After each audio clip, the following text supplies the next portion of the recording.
TJ Leach here. Thanks for coming back to the channel to check out this video. I'll be going over GoPro footage from the 2025 King of the Mountain race. I have a weekend vlog of the race that if you'd like to check out, I'll put a little snippet here for you to click on and head over and check it out if you'd like to. This video is going to focus on the track, both the left and right lanes, as there were 2 lanes in the 1v1 race, how the track developed throughout the day, a little 600 versus 858 footage of me racing up the left lane, and then I'll share some data from the 858. My channel has been growing really well. Thank you to everyone who has subscribed and keeps coming back and checking out these videos. If you haven't subscribed yet, please do so. It's a free way to support me and the channel so I can keep doing videos like this. I'm going to start off by sharing what the track looked like earlier in the day. I have my Catalyst 600 RXC here going up the left lane, and you'll see the track's relatively smooth and much faster in comparison to later videos that I'll show you of how rough and grooved out the track got. So the initial straightaway in the left lane, very smooth rollers. No place to really jump or get air or try to hit any doubles. The track crew does a great job of building up the bankings. Occasionally some big chunks will fall into the track, and there was one going into the first corner in this left lane. I believe this was my second run, and you can see a good groove already forming, taking up the whole width of the track. They added a few more turns this year in comparison to last year, but finding that straight line speed where you can was key. But it was challenging to stay on the throttle and make those quick turns. So something that I struggled with throughout the day was staying on the throttle or getting on and off the throttle to pick line choice.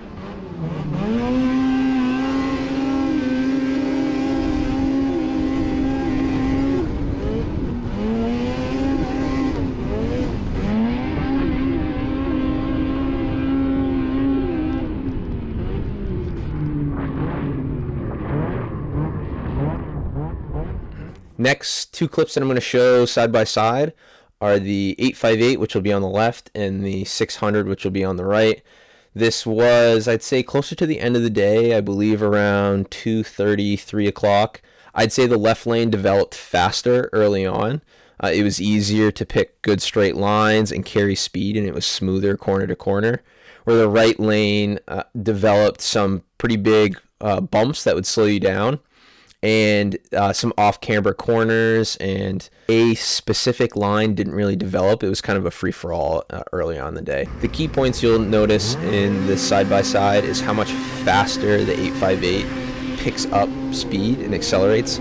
Makes total sense. It's an 858cc sled in comparison to a 600cc sled. Because of that, I was actually going into corners way too fast, causing me to check up a little bit more.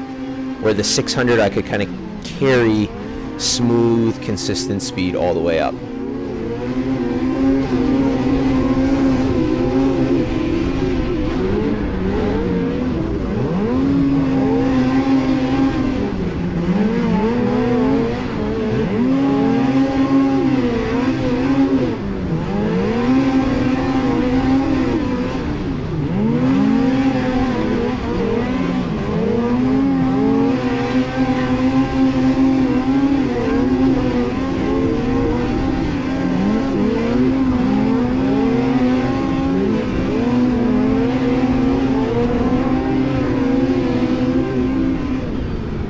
Corner to corner, the 858 was hands down faster, but it didn't handle as well. I think it needed a little bit stiffer valving, and the weight transfer is off. It was transferring way too much weight forward, which made the sled handle really well, but slow down too much for my style of riding going into corners. I actually finish very closely with the 2 sleds, the 858 being a little bit faster. But something to note was that was probably one of the worst runs I did on the 858.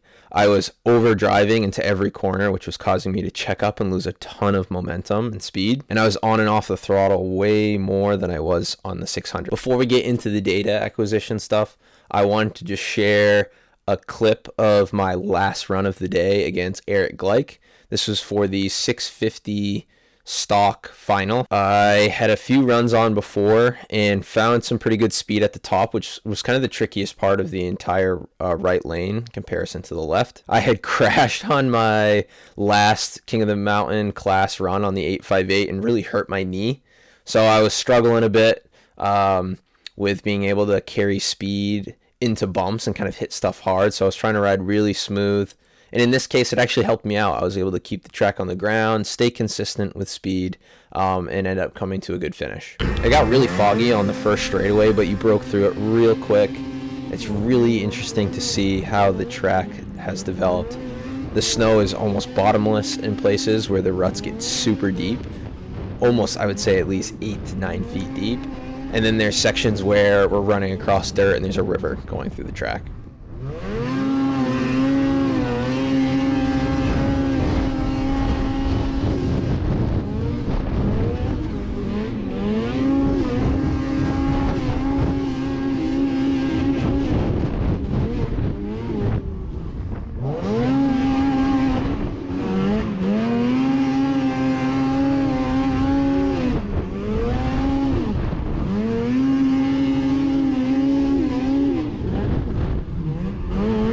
Near the top, this is the tricky section. I end up letting off to go in smooth and kind of flow through this right into a left, which allowed me to get right back on the gas to continue carrying speed and momentum. I come off a little bit just because the track's starting to push left and I don't want to cross over into the left lane. But other than that, I'm able to stay on the gas pretty smooth and consistent all the way to the finish.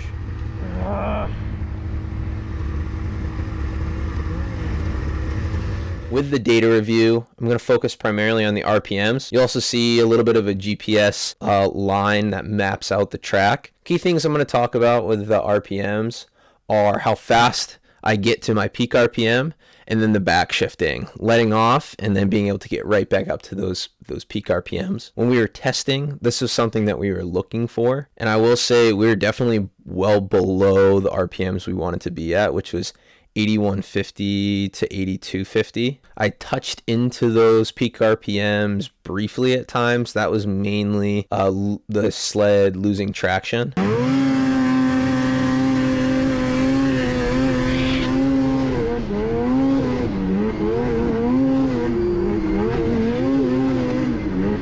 This right-hander had a pretty big dip in RPMs as I basically came completely off the throttle, and you can see I was able to punch it and get right back up to peak RPM very quickly.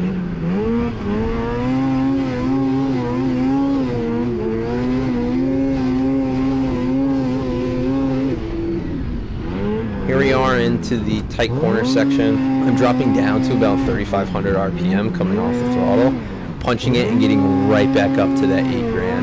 Valley to peak is very close together, which is showing me that we had really good back shifting. That was with good help from Speed Shop Inc. Really came in handy and performed very well in this type of racing environment.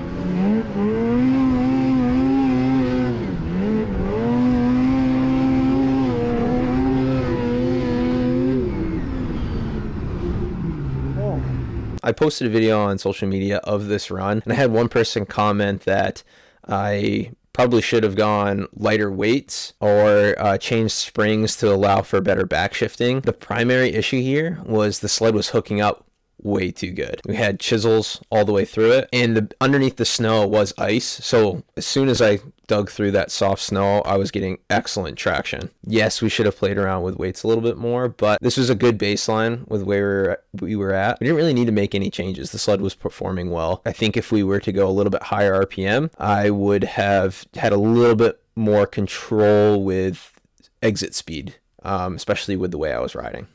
Let me know what you thought of this type of video. Do you like the added commentary over the GoPro footage, going over data? If this stuff interests you or you're wanting to hear a little bit more about something else, let me know. There's plenty of things to talk about with this GoPro footage and the data. And if it'll bring you value, I'm totally happy to do it. So just let me know down in the comments. I always love this race. This is the fourth or fifth year that I've done this race. And it's completely different in regard to racing cross country. So it's good to build a nice skill set of a sprint style race that can get really rough on an almost snowcross like. The jumps are really not big at all. They're not necessarily jumps, but build good skill, and the challenge of trying to go fast through rough terrain is just an additional tool in my tool belt for my cross-country racing. I have no snowcross experience. I mainly have just been learning as I go. My fitness definitely helps. I train year-round for stuff like this, so when I get into those holes or I get jostled around the sled, I have the strength to hang on, manhandle that sled, and then I'm also able to stay fresh throughout the day and not get super fatigued by the end. I'm not gonna lie though, I did get pretty tired. I felt my lats and my forearms cramp up a little bit, but I didn't get any arm pump, and then other than my knee injury, my recovery went pretty well in the days after. Thanks again for watching this video, and I'll catch you in the next one.